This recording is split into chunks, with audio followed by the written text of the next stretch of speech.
Ben Shapiro, right-wing ideologue, is running around some new book. I don't give a shit about it, so therefore, I don't know the name of it, because I really don't care. So he sat down with Stephen A. Smith. He's gone on The Breakfast Club. I think he was on The View.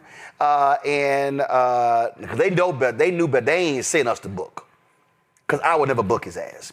So he decides to go sit with Ezra Klein with the New York Times. And this is what I call one of those genteel NPR type conversations. And it's about an hour plus conversation, but somebody had posted about like a couple of minutes of the interview, and I was so pissed off. I said, well, let me go back to this section. So it's about a 10-minute section I pulled that I just had to play, because if y'all want to see gaslighting and some absolute lying take place, watch this.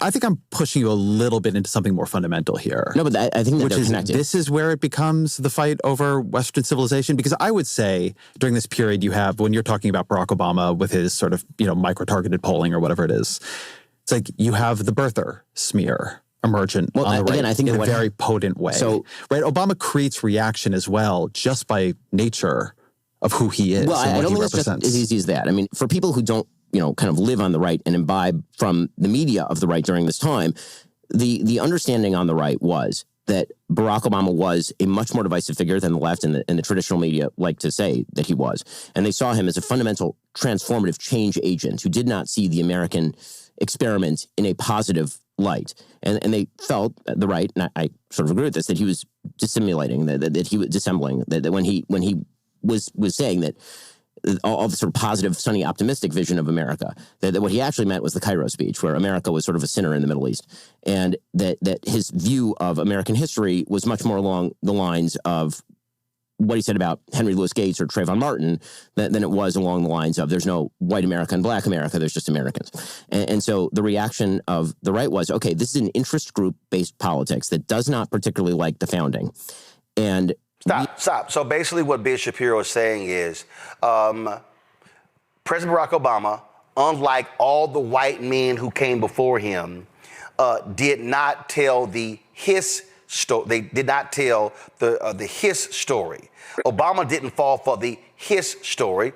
Obama actually talked about the history of the country. And so when Shapiro says the right, this sunny view, what he's really saying is, the white men before Obama, they left all the bad shit out. So they didn't bring up slavery. They didn't bring up Jim Crow. They didn't bring up systemic racism. They didn't bring up redlining. But this Negro comes along, and why he got to keep bringing that stuff up? That's really what Shapiro is saying. And white conservatives, they don't like that. They don't like Paul Harvey, who was Rush Limbaugh back in his day, if you want to be honest. He used to always say, and now the rest of the story.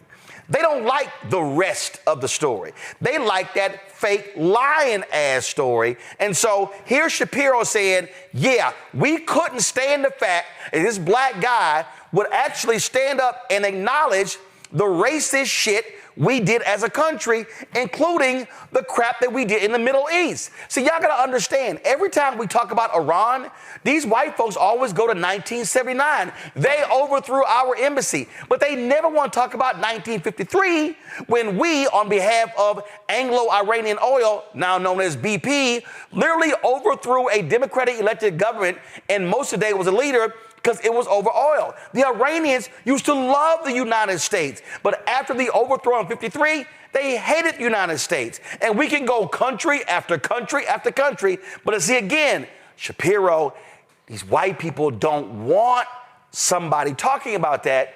That's why they couldn't stand Obama press play. They're going to react to that with Trumpism.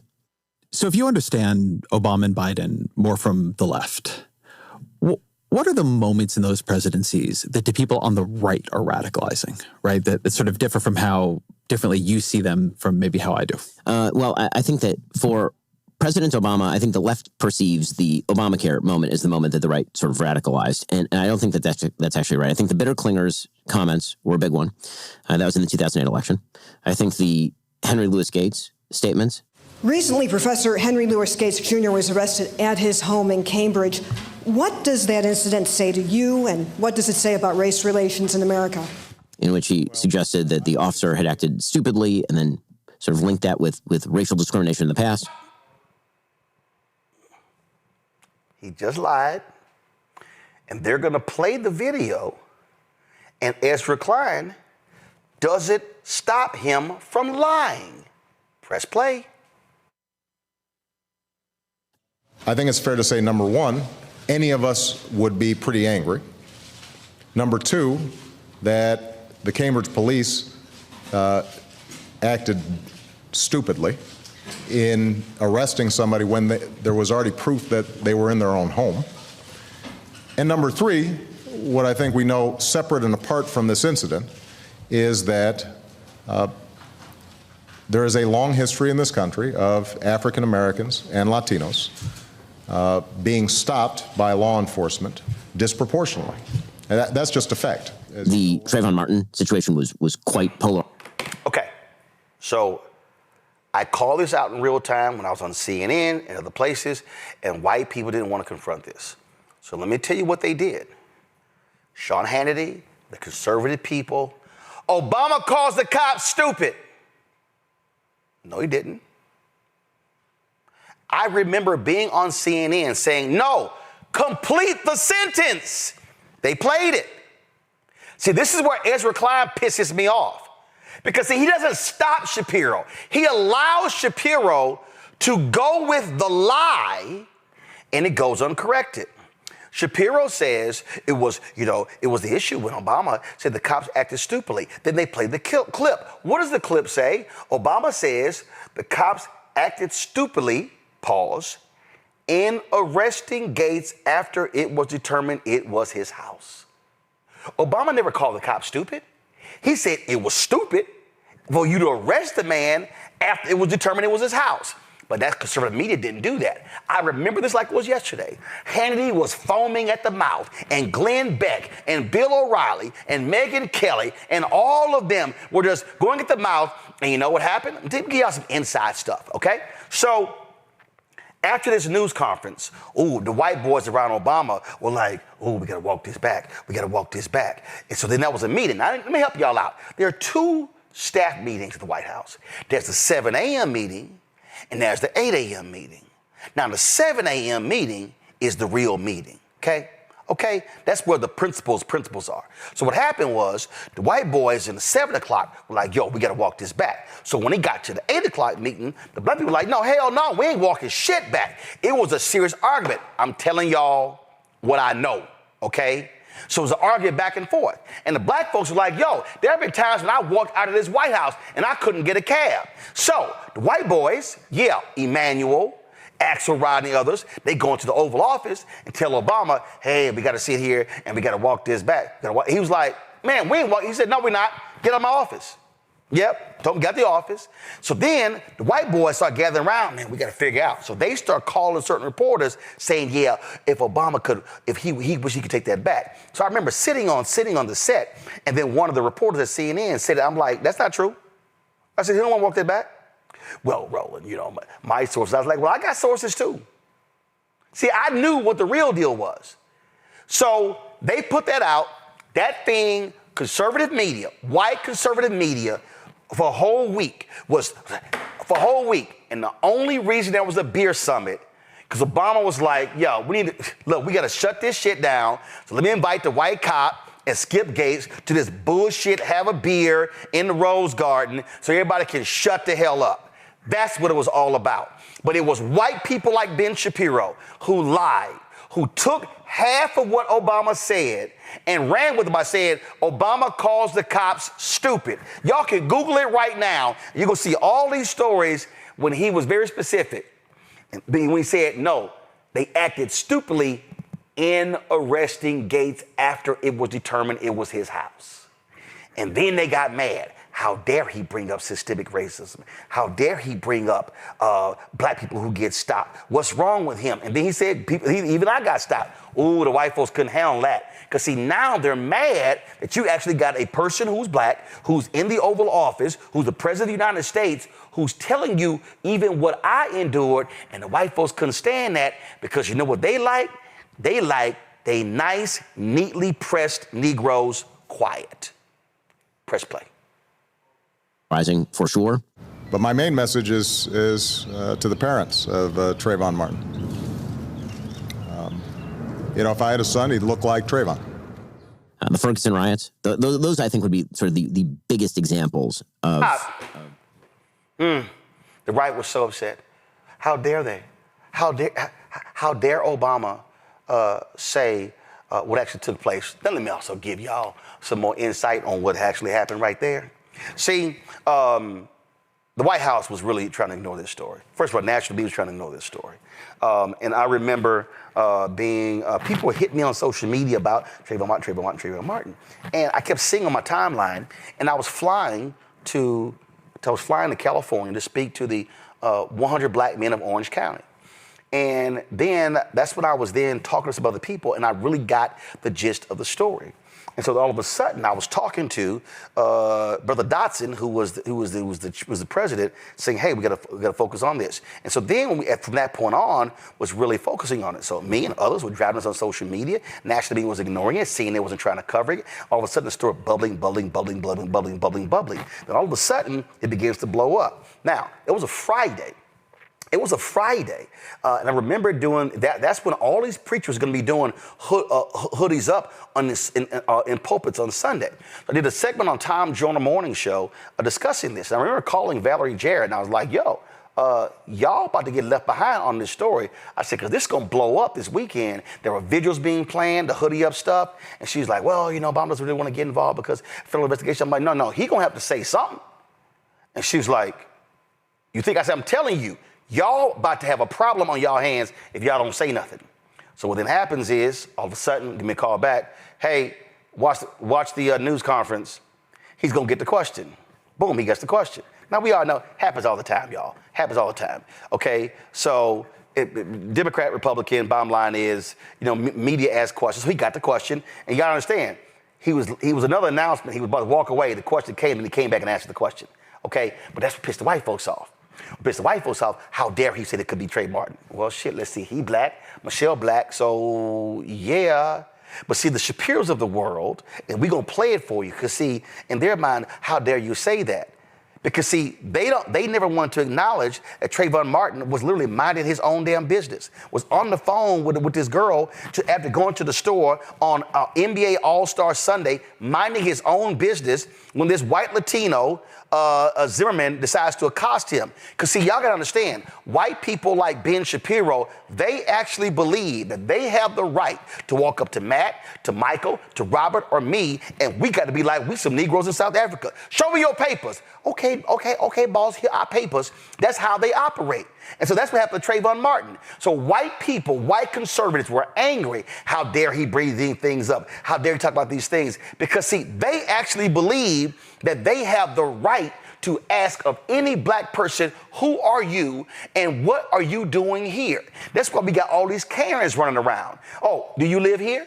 Show me your address. We play the videos where they sit here and say, yes, show me your address. Prove to me you live here. Well, you prove to me you live here. So what Shapiro is really saying, and he don't want to say it, and Ezra Klein, weak ass, now pressing him, like, wait a minute, hold up. So y'all really were pissed off at Obama because y'all couldn't stand the fact that he actually stood up for righteousness when black folks are being negatively impacted? Press play. Barack Obama kind of setting off the right, so to speak. It's interesting you choose those. I mean, those are mostly first rhetorical examples. It's like, take the bitter clingers comment, because I actually think about this one a lot, right, where he gets caught on this, he's on tape. You go to some of these small towns in Pennsylvania, a lot of small towns in the Midwest. Yeah, the jobs have been gone now for 25 years and nothing's replaced it. And they've gone through the Clinton administration and the Bush administration. And each successive administration has said that somehow these communities are going to regenerate, and they have not. So it's not surprising then that they get better and they cling to guns or religion or antipathy towards people who aren't like them, or anti-immigrant sentiment, or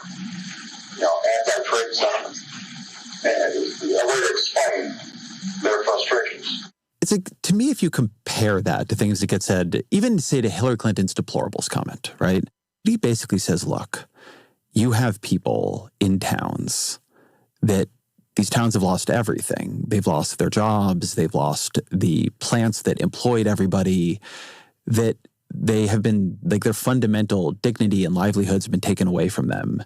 And yeah, in that condition, people get bitter. And then he does say, like, they cling to guns and religion, which I think he wishes he didn't. And xenophobia, right? And xenophobia. It's actually very different than You're such an empath, Ezra. I mean, the way that the right reads that is him sneering at those people, meaning if they only weren't xenophobic and religious and hollowed out by life, then they would totally buy into what I'm selling them.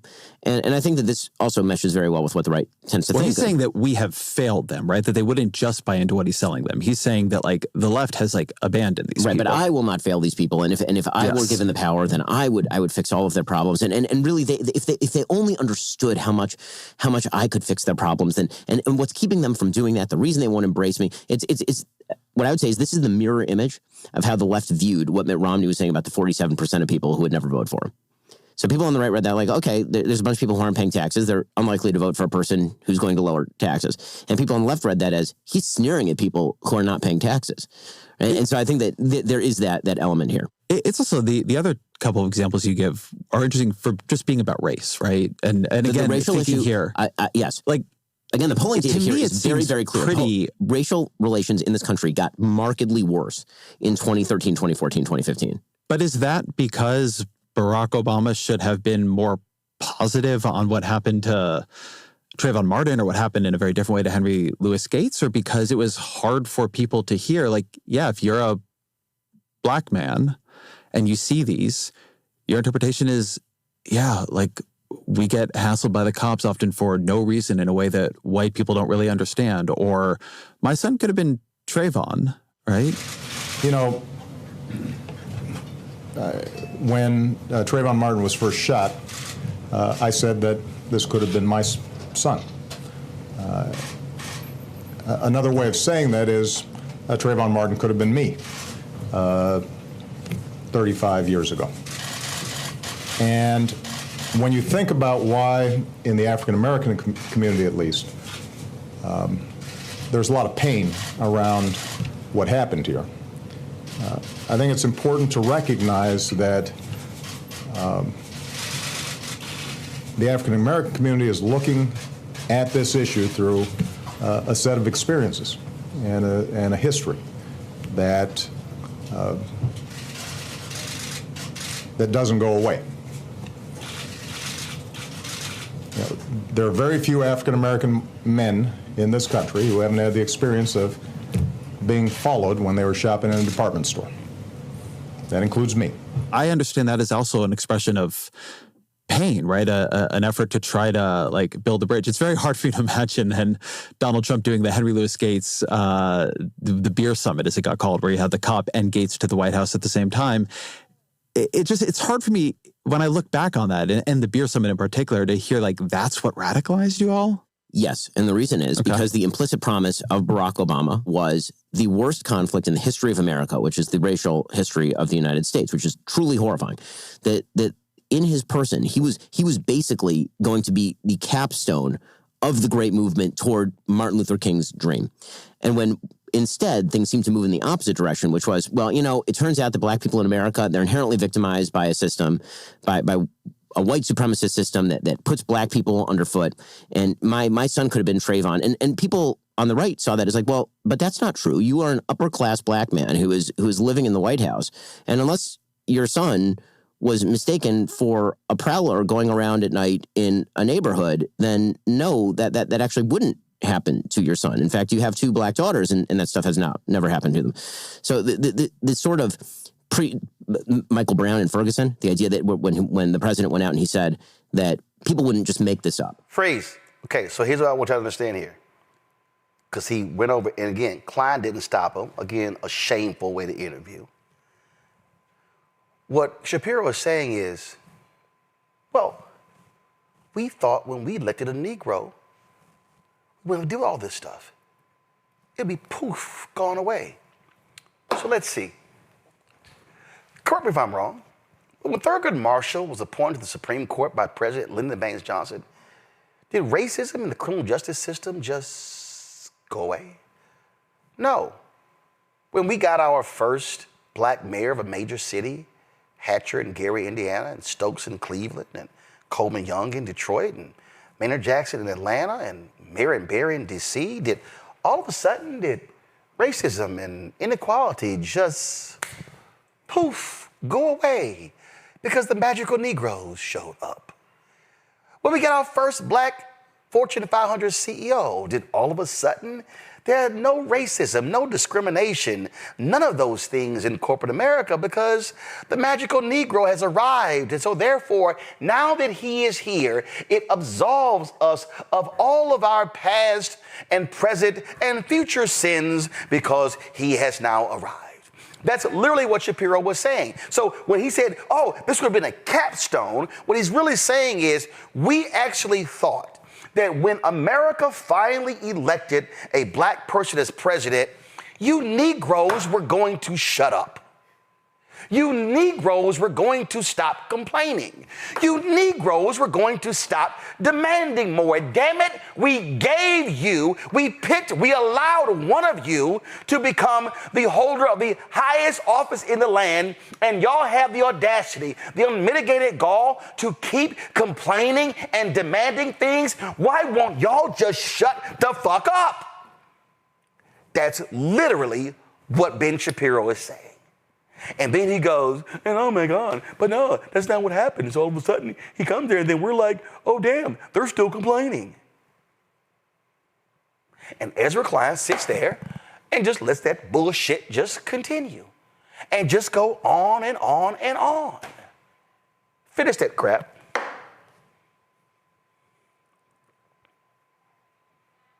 Audio! Interpretation of Obama, at least to you, was that if he is elected, we'll agree we've gotten past all this. Like, it's supposed to make us feel better. Well, and then when it didn't, like, that was understood as the betrayal of a promise. Well, I mean, again, that is how I think most Americans saw it, including black Americans. That was a widespread sentiment, not just among white Americans, among black Americans, is that something had gone radically wrong in 2013, 2014. So something happened.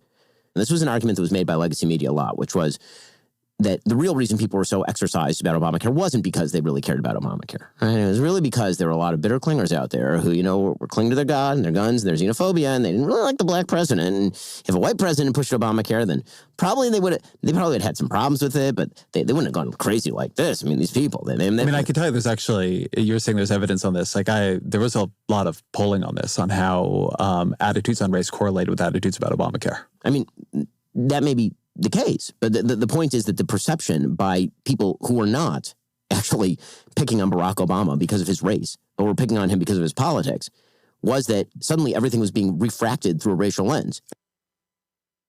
Yeah, it was being seen through a racial lens because it was. There's no mistake here. There's no shock what happened. The basis of my book, White Fear, was a poll that was taken in 2009 around the inauguration. And the question was asked, are you optimistic about the future of America for your children? Black people, Latinos, Asian Americans, a majority said yes. Less than a majority said no. Who was that? White America. I saw that and went, something's up here. And I began to look at other data. And that's when I came to the conclusion, we are about to embark on the beginning of white minority resistance. It's the thesis of my book. Hey, Ezra Klein, maybe your ass should call me if you really want to have this conversation. But see, they don't want to have this conversation. The networks didn't want to book me to have the conversation. Do you know why? Because they would have to confront the reality. And so what Ben Shapiro is doing is trying to gloss over the reality that President Barack Obama's presence all of a sudden freaked white people out. And when he said that, that Trump was a reaction to Obama, he's right. Why? Because the history of America, we know for a fact that white backlash always followed black success. So this is no shock here. But Ezra Klein is not deep enough to understand this because as a white man, he can't fathom these things.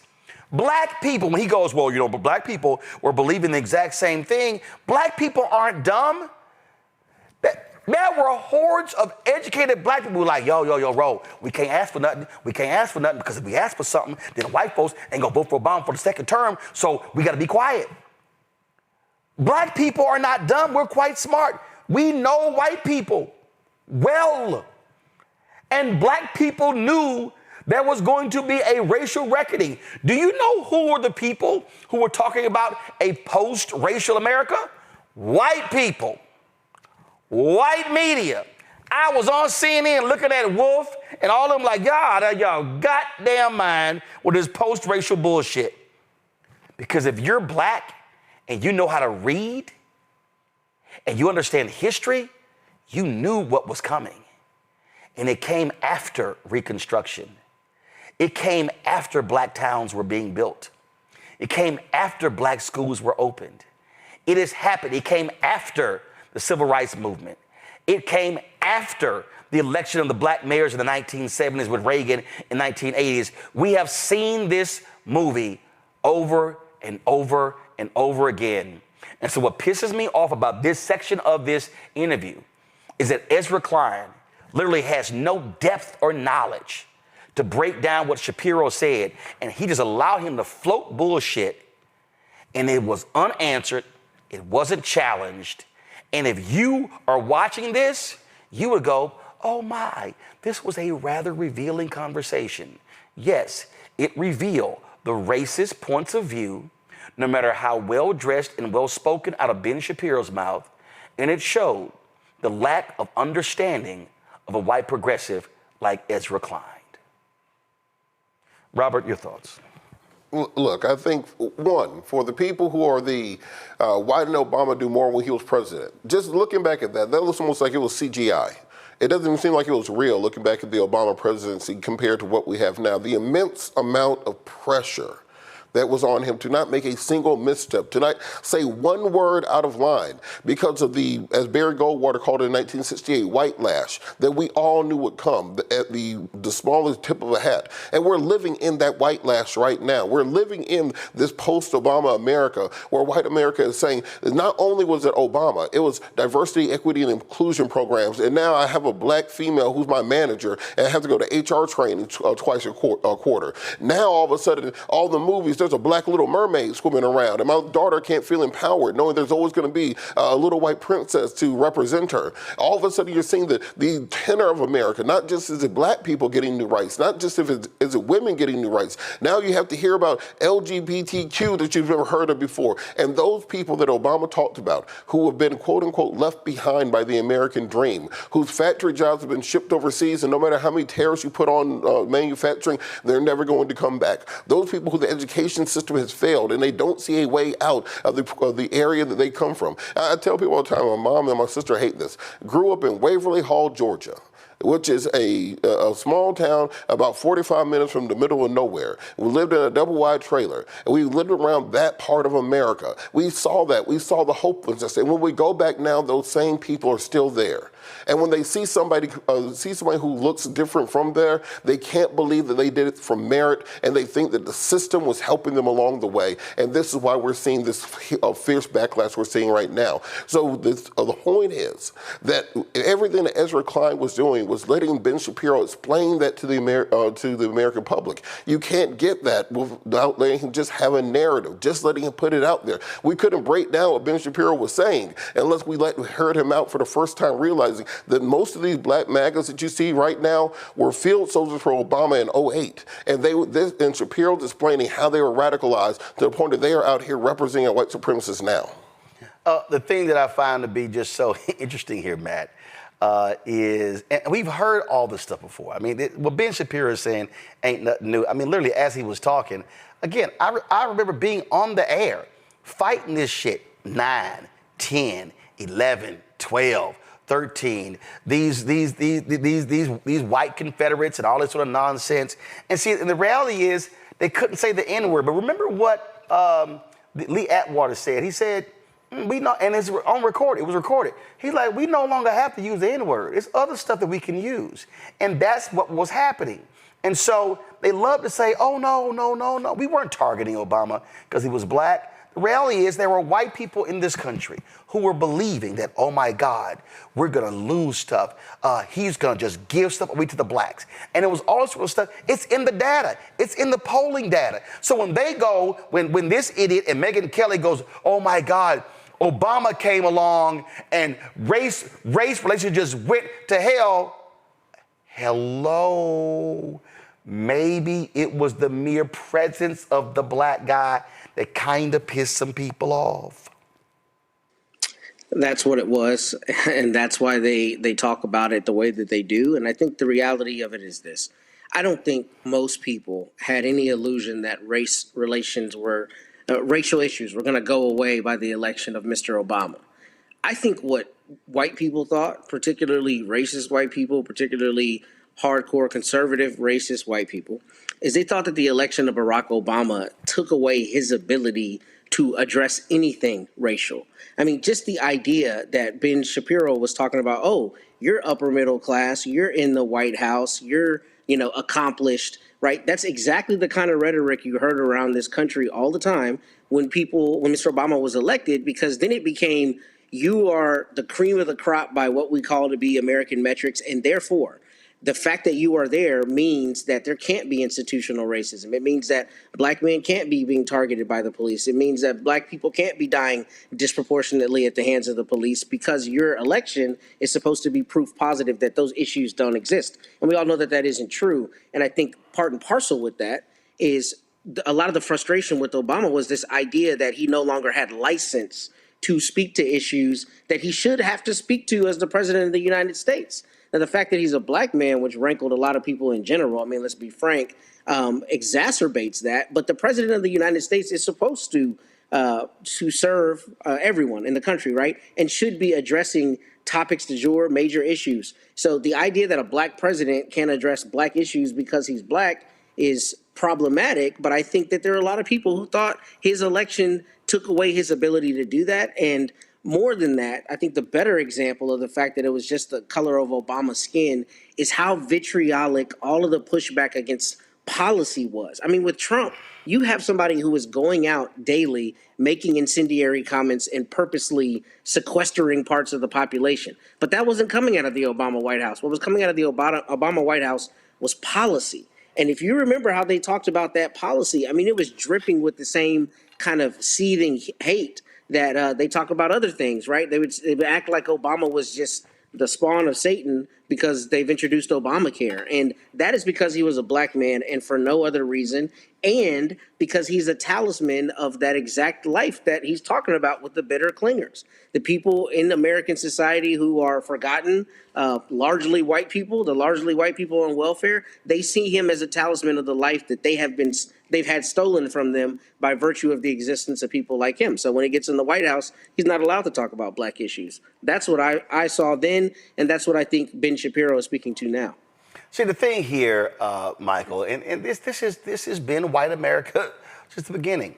So folks go, oh, no, I'm not racist. And see, people understand is this is not a conservative versus progressive conversation. Because there are white progressives who think and act the same way. So in their minds, no, I'm not racist. I'm not bigoted. I don't have any. So I tell people all the time, see, the biggest problem we have is we say racist, not racist. I said, that ain't the issue. Right. It's all that stuff in between. It's that space in between. It's the assumptions. It's the microaggressions, all those things that we can spot it so easy, it's crazy. And so that was what was happening here. And so what you had is you had the people, how dare he address these issues? How dare he talk on these things? How dare he even speak on these things? How dare he talk about the inequities in housing and venture capitalism. Why can't you just be a happy Negro that you're in the Oval Office and just shut up, be quiet for 4 years, then 8 years, and then move along? That's really what they wanted. So what Ben Shapiro is really saying, oh no, as Robert said, it wasn't policy that ticked us off. It was that Obama had the audacity to stand up there and call us out in a very smart, articulate, clear, defined way, and we're pissed off that he did. He should have been on the side of Zimmerman. He should have been on the side of that white cop who was talking to Skip Gates. He should have been on the side of the people who discriminate in housing. And how dare one of the first things that he does is sign a law after the Congress passed that attacked racial discrimination in auto lending. And what was one of the very first bills Republicans overturned when Trump got in?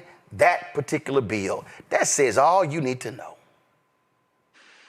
Yeah, so I'm glad you showed that that interview. So a few things. Number one, I remember when Obama was elected, and then all of a sudden you had white commentators, white Republican commentators, conservative commentators saying, okay, this is a post-racial America now. This is post-racial, which really meant they didn't want to hear anything else about racism. They didn't want to hear about racism, structural inequities, anything, because now you have a black president and all that's gone away. Okay, when Ben Shapiro talked about white people thinking that electing Obama, this would be, or they thought that Obama would try to fulfill Dr. King's dreams, right?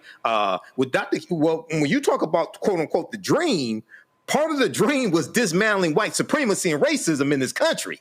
Okay, the beloved community is what happens after you dismantle white supremacy and racism. And when he talked about, when Obama talked about Trayvon Martin, and then he talked about African-American men being followed around or disproportionately stopped by police. See, now you're talking about systemic racism, okay? You got the black man in the White House talking about systemic racism. White people did not want to hear about that. And Charlie Kirk said systemic racism doesn't exist.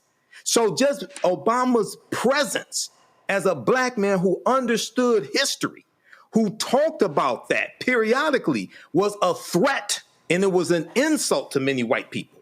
And Donald Trump was that white backlash that we always see to any periods of progress that African Americans make. And this is another backlash that we're seeing right now of Donald Trump with the Helper Project 2025. A couple of things, and I know I'm over time, but trust me, I'm already telling my publicist, send this to Ezra Klein. You want to have a conversation, Ezra? Yeah, let's talk about this here. Because that Shapiro, that was some bullshit, pure and simple. Before I go to the Christie thing, somebody just posted this in a group chat, and we know Donald Trump ain't got no respect for black women. So this took place in the Oval Office today when my girl Ebony McMorris, the White House correspondent for American Urban Radio Network, actually asked a question of Trump, and he showed his ass like he always does in chastising black women. Listen, watch this. Mr. President, and we're going to be going in quiet. You're really obnoxious. I'm not obnoxious, but I'm trying to ask you, what about your plans for really Memphis? Obnoxious. I'm not obnoxious, but I am asking, what are your plans for Memphis? Many people want I'm not going to talk to you until I call on you. What are your plans for Memphis? Who else? Yeah, go ahead. Yeah, I just want to settle this free speech question, because you've said that you restored free speech in America. Yeah. Is that free speech including for people who are harshly critical of you, for your political opponents, for people who say things you don't like? I've become immune to it. Unfairly? I've become immune to it. There's never been a person that's had more unfair publicity than me, and that's why your network paid me $15 million, or $16 million, I believe, to be exact, George Slopadopoulous. And that's why CBS paid me a lot of money, too. And that's why I sued the New York Times 2 days ago for a lot of money.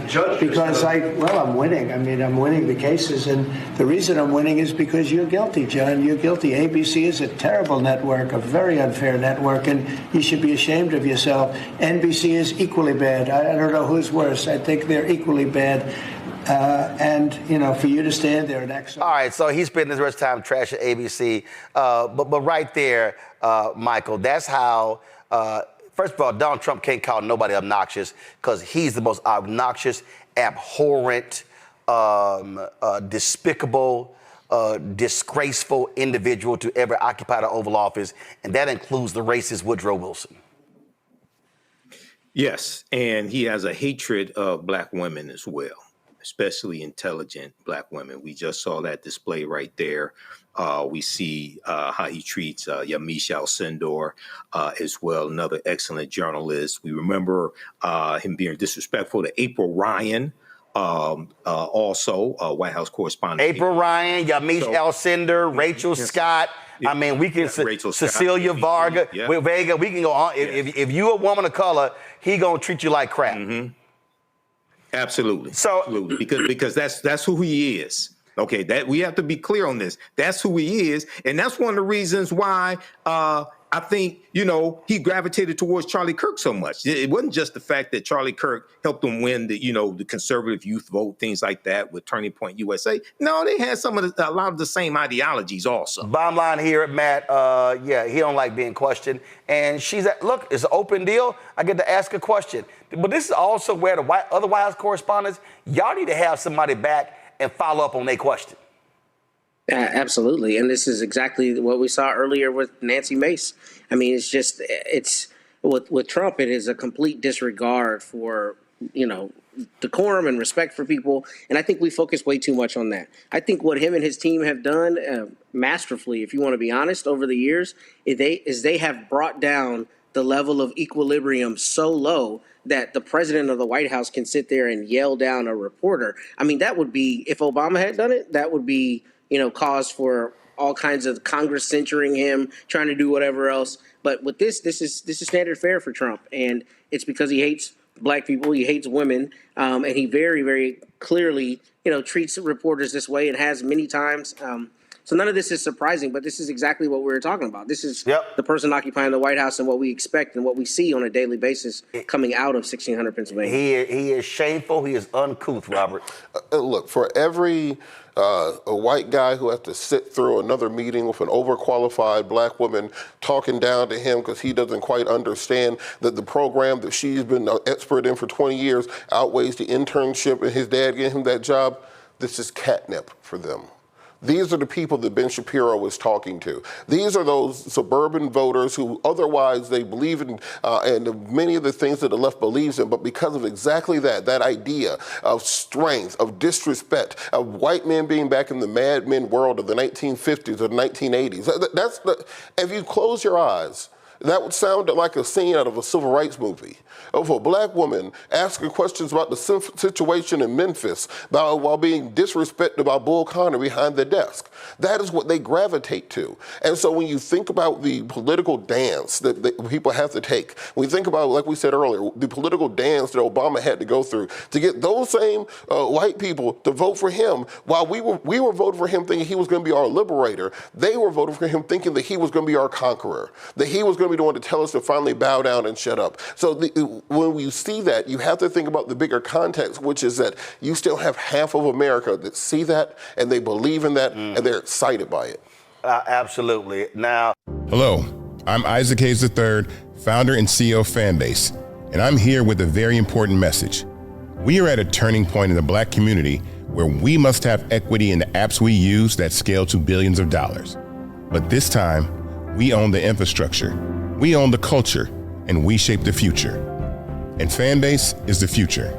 Fanbase combines the free functionality of Instagram, TikTok, and YouTube into an all-in-one platform built for the evolution of social media and monetization.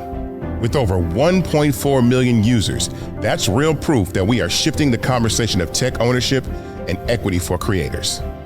So right now, I want you to go to startengine.com/fanbase and invest today.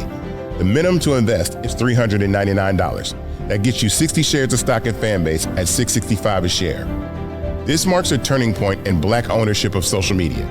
If we don't take this opportunity to own social media right now, we will always be customers to our own creations. And that can't go on. So once again, go to startengine.com/fanbase and invest today. We must own the platforms where our voices live, our stories matter, and where our culture drives the world. Thank you.